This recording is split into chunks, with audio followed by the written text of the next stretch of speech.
Welcome, everybody. I am Jesse Mogul, and thank you for joining us on the American Contingency Podcast. We are a united nationwide community of steadfast Americans ready for any challenge that comes our way.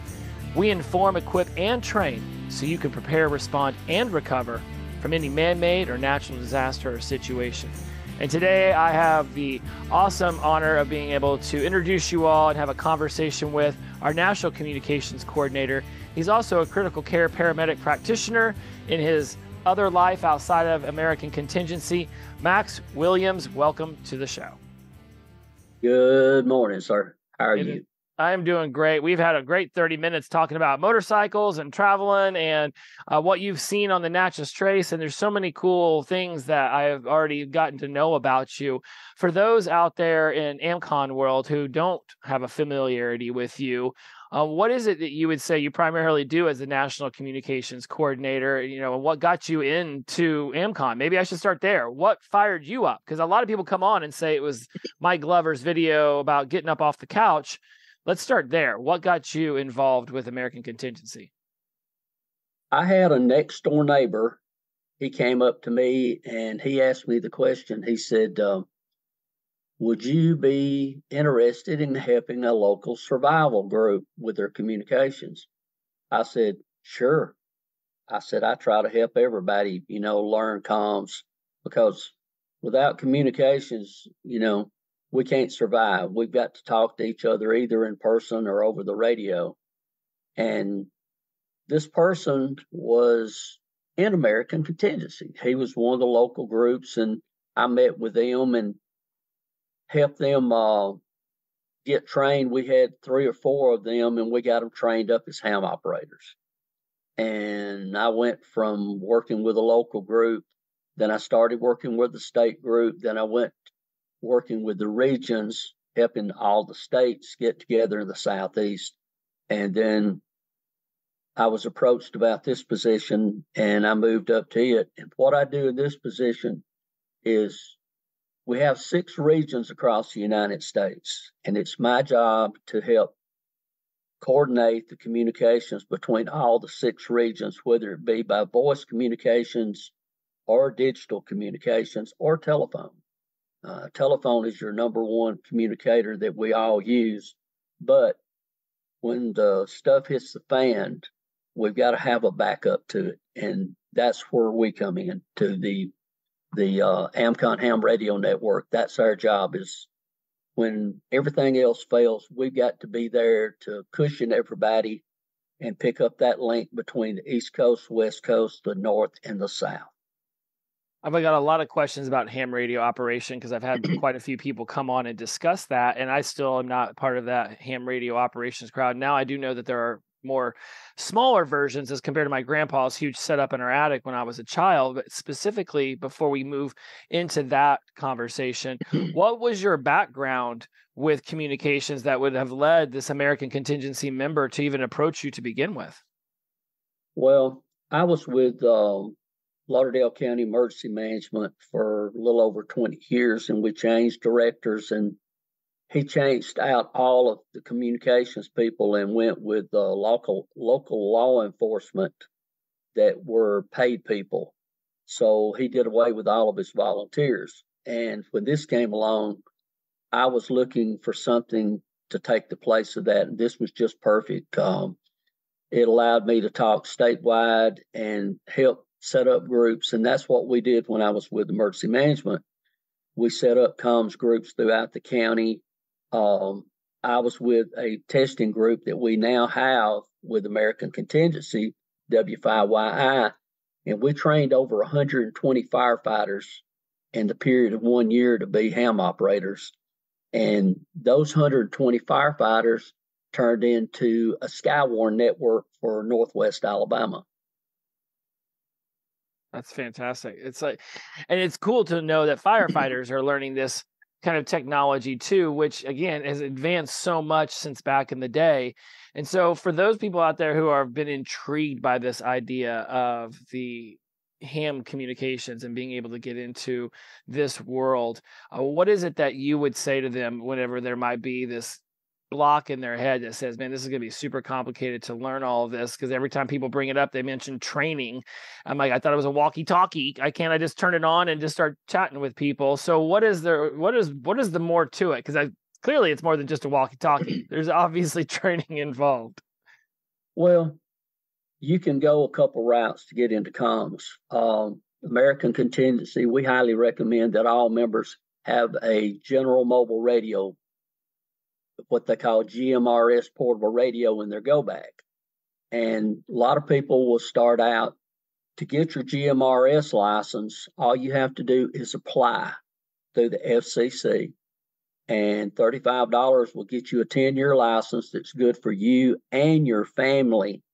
And it allows you to talk legally with these low-powered handy talkies. Well, in my area up here, we have people that are on GMRS repeaters, and we have taken them, and I'd say a third of them, we have trained them to learn how to use ham radio, because they thought that ham radio was, awful. And they said, we tell them, look, you've been talking on GMRS for the last 3 or 4 months, and you've learned how to talk on the radio. Now go back and learn how to take the test and learn the information. And ham radio was real simple. About 6 months ago, I think we had a 9-year-old. She passed her technician test. We had a 12-year-old pass their technician test, and we had a 14-year-old pass their general license test. And getting your ham license is very easy. All it takes is just a little dedication, sitting down and reading through the book. There's a little over 300 questions in the book, but there's actually 100 questions that are asked 3 different ways. And once you read through those questions once or twice, you'll figure out that the questions are easy, and all you got to do is figure out which one is not right.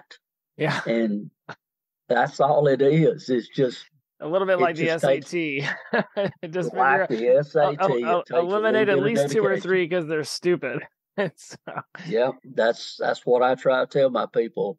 I said, when you go in there and take it, I said, figure out what it's not. Well, I mean, so that definitely answers part of the question on how people would get started, right? You get yourself one of those ham radios. So let's go there. If somebody wants to get started, is it as easy as going to a big box store, buying one of the handheld GSMRs? Did I get the acronym right? GSMR? Already. GMRS. GMRS. All right, you're going to teach me. I'm going to put it in my notes. GMRS. You're already teaching me stuff, Max. I'm telling you, I'm the novice over here. So if somebody wants to get into GMRS, I guess one of my, there's 2-part question. How would they get their hands on a ham radio? Is it as easy as going to a big box store and buying one that's portable? And 2, why is there a test? Why is there all of this stuff? Because you said then to legally communicate. Like, why is there so many different steps people have to go through in order to utilize this form of communication?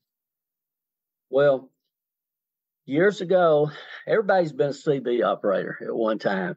And Citizen Band originally started out as part of the ham radio band. And you didn't have to have a license back then. And we had a license. We had to apply for a license for CB radio. My call was KZP 9610. I'm one of the few people who still know their call sign. My dad was KET 3072. And all you had to do was apply for a CB license, and you got licensed. Well, the FCC decided that it was starting to get a little bit cluttered when Smokey and the Bandit came along, and they had another frequency band out there that was in the UHF commercial band, and they made up what was called the General Mobile Radio Service. Well, the General Mobile Radio Service, unlike CB, all you had to do was apply for a license, and then every one of your people in your family could use that same license talking to each other. And CB is limited to 5 watts. GMRS is limited to a 2.5 watt handy talkie and a 50 watt mobile. But On CB, you talk locally with your 5 watts. On GMRS, you can put up a repeater in your community, and it allows you to extend the range. And what a repeater is, it's a radio that sits on top of a mountain or on top of a building complex, and you transmit into this repeater on one frequency, and then you receive on another frequency, and it allows you to skip your signal across the county. And that's what the GMRS and the ham repeaters do. The FCC requires you to take a test for the ham, because ham radio is an introduction to electrical engineering and the electrical service. When you start as a technician, you start learning what is called Ohm's law, and you learn about the different products and the different pieces in a radio. You start learning basic electronics. As you move up from the technician class to the general class, it increases your knowledge of radio theory. And then we have an extra class now, and this extra class, it moves you more to an engineering standpoint from it. I give the commercial radio exam, and to me, the extra class test that we give to extra class hams, it is more intense, and it's more dynamic than the commercial license. I mean, you got to put in some serious study time to learn all of the information you need, because it's everything that you would learn in electronics course from the beginning pretty much to the end. And I can't tell you how many kids I know that have got into amateur radio. They have went through all of the courses, and I had a child that came over to the house, and I thought he was coming to see my daughters. He wasn't. He was coming to stand at the door and watch me talk on my ham radio. Well, he started out, I invited him in. He got to listen to the radio. He got his technician license. He got his general license. He later got on because he had an FCC license and got to be a 911 dispatcher for the county. After that, a year or two later, he moved on up, and he ended up being the state communication coordinator for the Alabama State Troopers. And he did that, and all because of ham radio that gave him the licensing that he needed to move up in his job. That's fascinating. A child was able to accomplish all that. How old was this kid? He was 11 years old at the time. So for the people who are novices like me, and I just heard technicians classes and electronics and electrician. I mean, there's a lot of words there. I'm like, wow, this is pretty intense stuff. When I think about all of the different ways and methodologies that one might be able to get into this, I can't help but think that it can sound like a whole lot of responsibility to just be able to go off and get one of these ham radios and then be able to communicate in your county if there's a natural disaster situation. So if somebody out there brand new, they're like, you know what, this ham radio thing sounds interesting. All those tests don't sound like a great time, but at least ham radio sounds interesting. What would be their easiest path to getting started in ham radio operation? Okay. Anybody can buy a ham radio. You can go online right now and buy a ham radio or GMRS radio. But what you need to do, you need to find a local club, ham radio club close to you, and get up with them, and they will help you get started in it. Or if you're in American Contingency, we have channels that are called Elmer channels that are on Signal. And you can go to hamstudy.org, start studying the questions. And if you've got questions, you can come on to these different channels that we've got on Zello and ask these Elmers, people like myself that have been in it for 15, 20 years, more than that. And we will help you understand the questions and help you get prepared to take the test. best $10 somebody could spend a month, become a premium member. And then you could, for the listeners out there who are not familiar with Signal or Zoho, those are communication apps that we use within American Contingency. And so, for, somebody wants to learn the best way to get started is join American Contingency, because I know that there are thousands of people in our organization that are ham radio operators. It seems to be something that a lot of people are very enthusiastic about. And so I can't help but go back to what you were saying earlier about, there are a lot of tests and there's a lot of stuff that you're going to have to do if you want to move up the ranks. But to get started, there's organizations like ours out there that will help you, that will guide you, that will teach you what a repeater is, and make sure that you understand, like, this signal can actually reach really far. And before we turn record on, I had asked you, like, what is your day-to-day duties? And you were like, making sure everybody in the country can talk. And that's when you started mentioning repeaters, because we have an ability to literally, somebody on a ham radio could be in Maryland and be talking to California because of the way the system is set up here in the United States. We have one of my radios sitting behind me back here. We run a digital app called JS8 Call, and it's on the HF bands. Right now, there's probably 7 or 8 members that are online 24 hours a day, 7 days a week.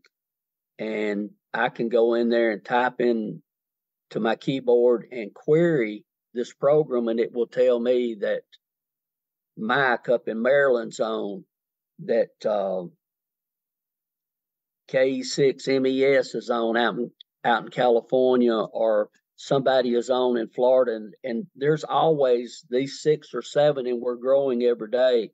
We run these digital nets once a week, and we also run voice nets. And when we run our voice nets, we tell everybody, hey, we're running a 20 meter, a 40 meter voice net today.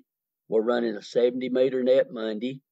Sunday afternoon, we're running digital nets, and we practice passing traffic.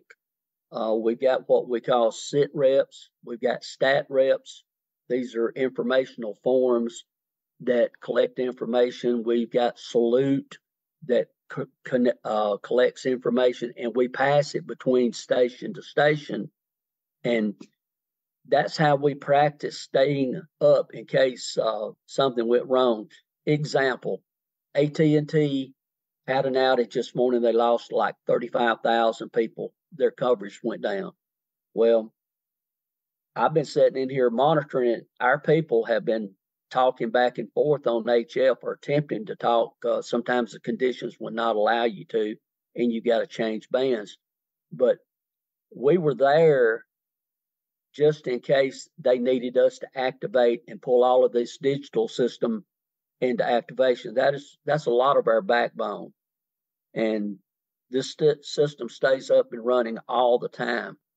What's really cool about all the things that you just described is the strength of our network at American Contingency and our ability to help those who want to learn and who want to be more involved. Like you said, there's 6 or 7 people who are always on the network. They're ready to answer questions. You know how to switch bands. You know how to be able to facilitate conversations. If AT&T, Verizon, T-Mobile, if any of them drop tens of thousands of their customers. So for those of us who are in American Contingency, who are also within the ham radio network, when there's disruptions in comms, is there a status report that they can submit to you? Is there a way that they can let you know, hey, there's been this disruption, we really need help figuring this out? They can submit a report to us. If your phone is still up and you can access the internet, you can go and access and submit a stat rep on the main page up there. There's a place at the top of the page that you can click and drop down and submit one. And it tells us the situation, what's going on, the time of it. If you know what has happened, you can put that in there. If you need anything, you let us know. We've got that. We also have we have phone apps that you can contact people through the Signal group, through the Telegram group. We monitor, I told you earlier, we have 6 regions across the United States. We've got the North, the South, the Northeast, the Southeast, the Southwest, and the Northwest. And we have a Zello channel for each one of those that is monitored 24/7. Your regional coordinators and your comms coordinators in each area monitor those. And we found out a lot of times that when the internet goes down and the phone systems go down, a lot of times the back channel on cellular still works. And the Zello channels have continued to work when a lot of our phone services have went down. We've been very fortunate on that. Also, we've got what we call WinLink. WinLink is an email system that we use similar to our digital system that you can send even if you're not a ham operator. We have a call sign. It's Kilo Bravo 2 Alpha Charlie at winlink.org. And you can send an email to WinLink and it will go through the HF radios and it will go to our person that monitors our WinLink system, and you can get information to us that way through it. And I mean, it's great to be a ham. Being a ham operator, you can go straight in on the HF frequencies or the local VHF frequency and tie into this WinLink system. If you're not a ham operator, you can just send an email to us through the WinLink system and get information to us. So many amazing ways that we have developed communication strategies within American Contingency. Looking into the future, what would you say the goals are for our ham radio network to continue to grow it, to facilitate other people to be introduced to it? It's awesome that 11-year-olds can learn this. So anybody out there who thinks this is complicated and Max is, talking above your pay grade here, just understand that the child can learn it. It sounds like it really just takes patience and determination. I'd feel a little foolish being afraid of having bought one at this point. But what are the goals for our ham radio network moving forward? We are trying to get every person that we can into radio, whether it be the general mobile radio service or the amateur radio service, because we have a tiered radio system. The general mobile radio people, they may have a small group over here, or the CB radio people may have a small group over here. And if they don't have a ham operator, we'll have them a ham operator that we will try to get in contact with them and set up in their group. That way they've got a way out of their lower communications. Well, that ham operator, he will have contact with the state. The state will have contact with the region, and we will move it on up that way. And that's how we move communications up. But the important thing is that everybody have a radio in their golf bag. I don't encourage having a GMRS radio without a license. But if you've got one and you don't have a license, it's better than not having anything at all. Right. GMRS radio is excellent. We use it in my community. We have repeaters. We talk radio to radio, and you've got a 4 or 5 mile range depending on that. But we are trying to build our digital system across the United States so that we have people in all states that if something goes down, 90% of your ham operators have got a backup power system. I've got 200 amp hours of battery bank here, and I've got 200 out there at my repeater to keep my radios up. So I can run my station for quite a while, a couple of days on it. I can drop my power back down from 100 watts to 5 or 10 watts. And on digital, that's all it takes. Okay. Because we recently had a winter field day, and we go out and we set up our radio equipment. We run on low power. We run on batteries, and we talk around the country. We test all the time. We had a national exercise here several months ago and looked and found where our weaknesses were, and we see where we need to grow. But we are trying diligently to get more ham operators into the AMCON region and build our digital system up so that we can have stations in each state. I know I jokingly said people talking from Maryland to California a minute ago, when you said that you have these tests that you do and you set all the equipment up and you're really talking to people around the country. Are we literally talking about how somebody in Miami could be communicating with somebody in Seattle via ham radio? very easily, very Really? easily. They're That's even fascinating GM. to me, by the way. I Yes. just think that's fascinating. Um, After you've been a ham as long as I have, you learn different paths.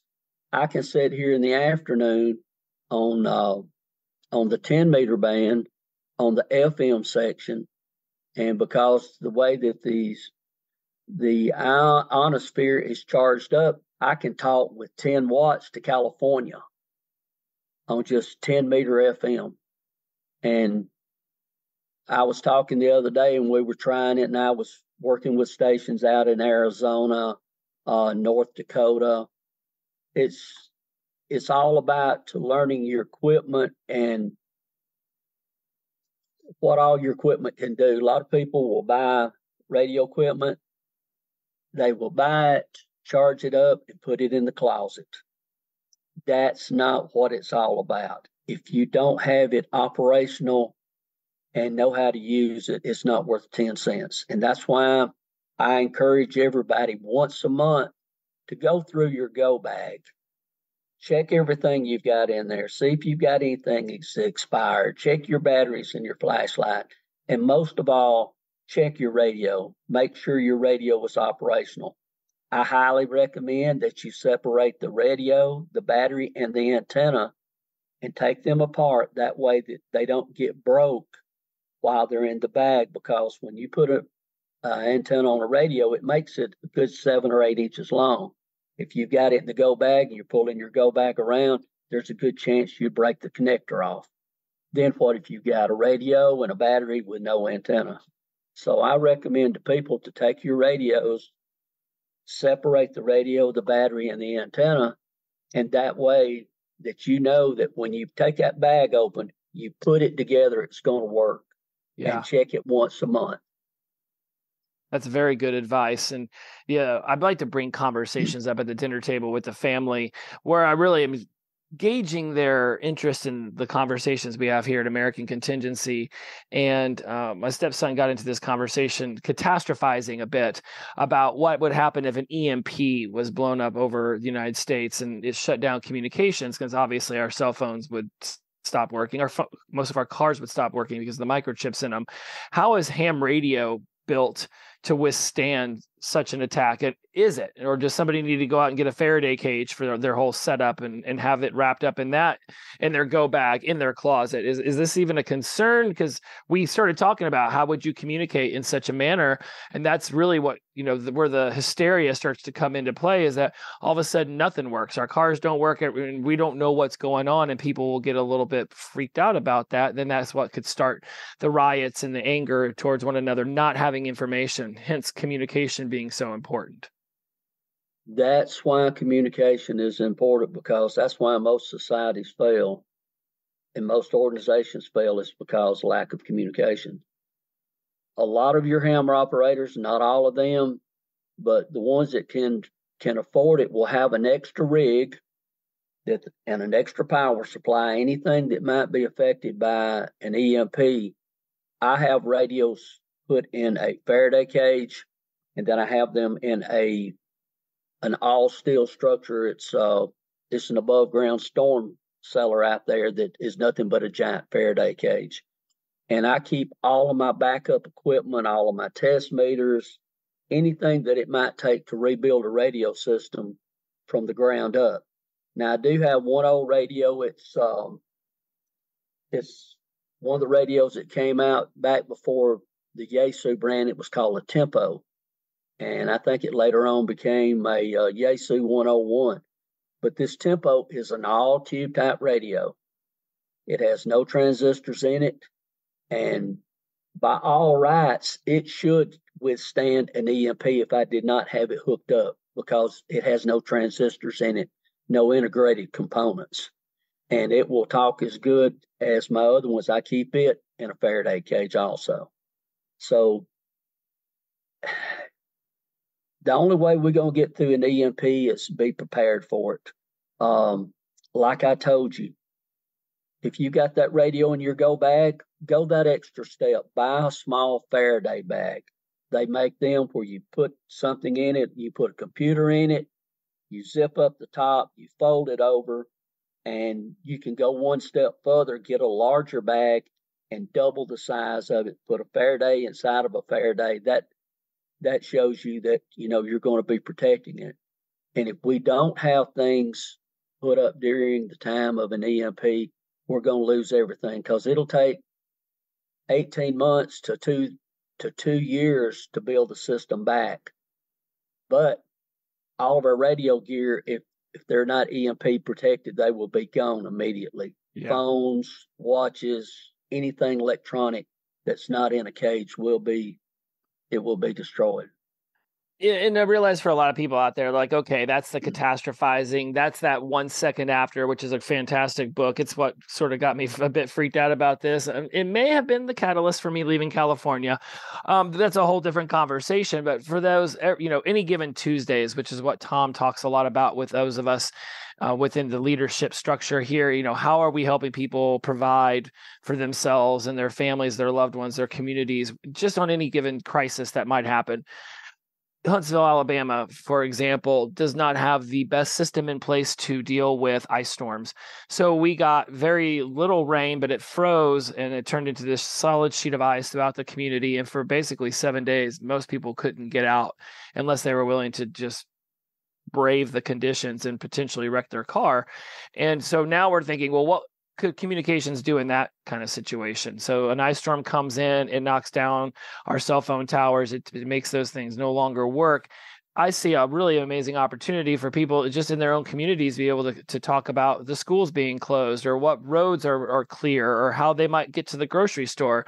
There's a lot of just normal everyday life situations that could occur where being knowledgeable about a general mobile radio service, these GMRSs we've been talking about for the last 30 minutes, could actually be very handy.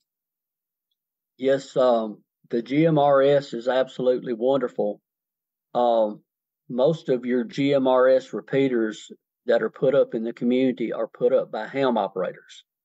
And it's like I said earlier, most of your ham operators will always have an emergency backup power system. And this emergency backup power system normally will last a day to 2 days. Well, mine, I've got 230 watt solar cells that have got regulators on them that keep mine hot. And in the event that we had an EMP, if it took out one of my regulators, I've got spare regulators put in EMP bags, stored up. I have a backup for every backup. Most of your ham operators do that.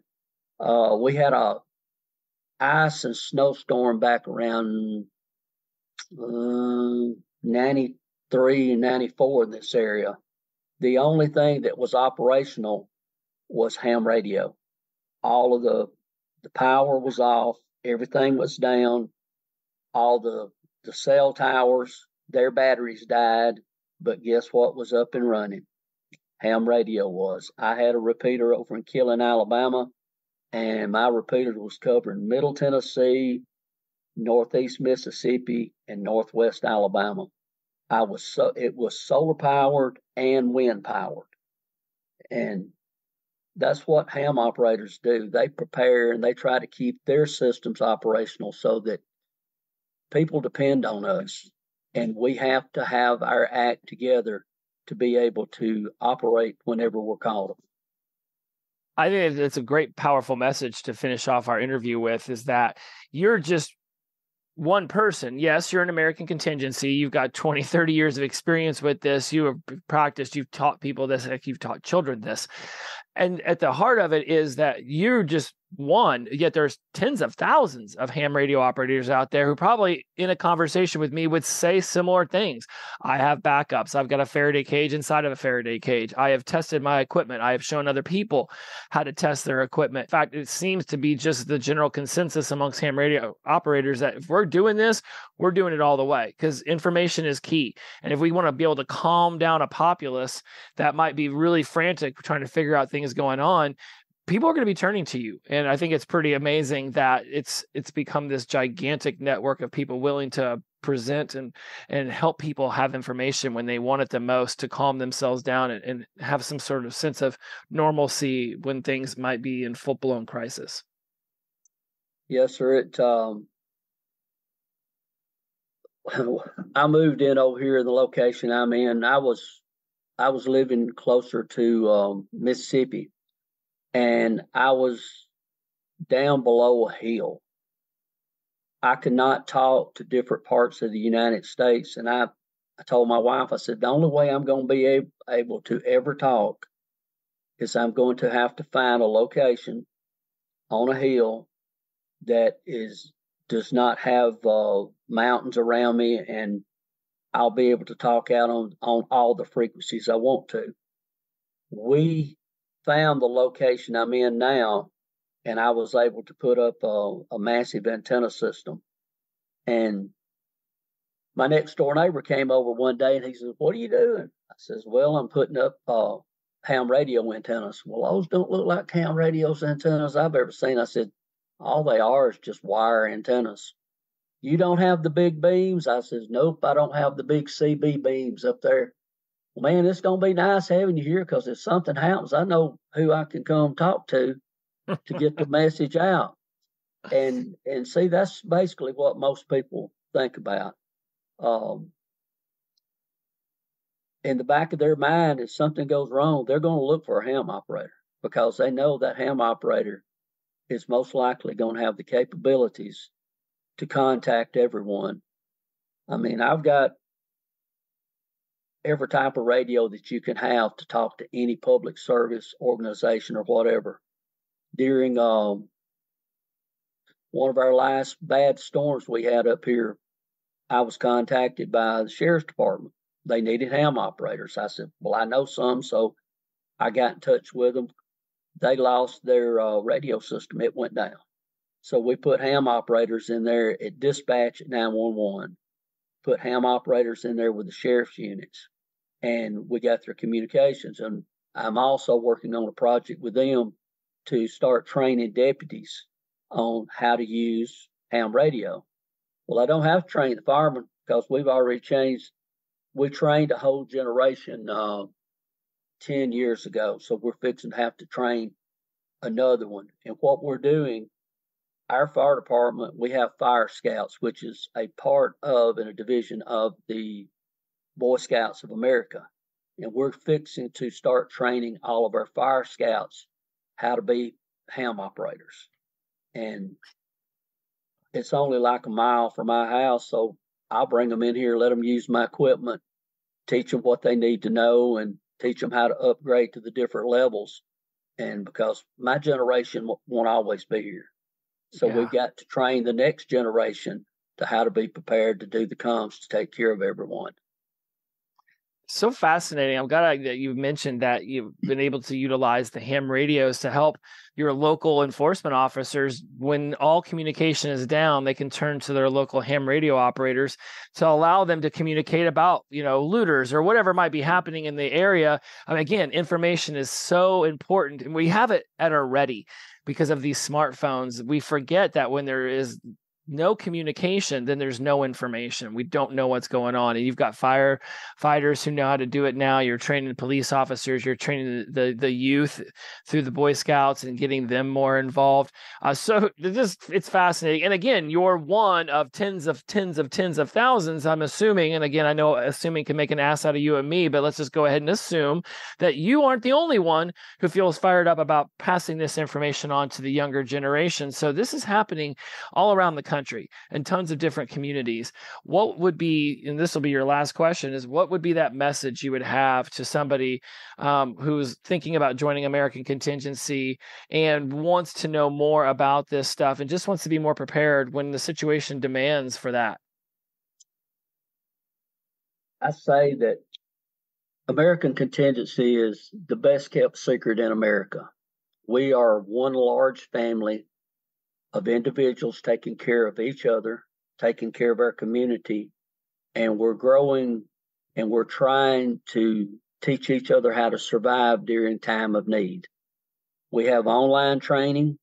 We have campouts once a quarter that we all get together, and we trade our skills. We teach each other how to do different things, everything from radios to camping to cooking, first aid, stop the bleed, how to put on a tourniquet. It's the simple things that if you've never been in law enforcement, fire, EMS, we have the people in this organization to train everyone that needs the help.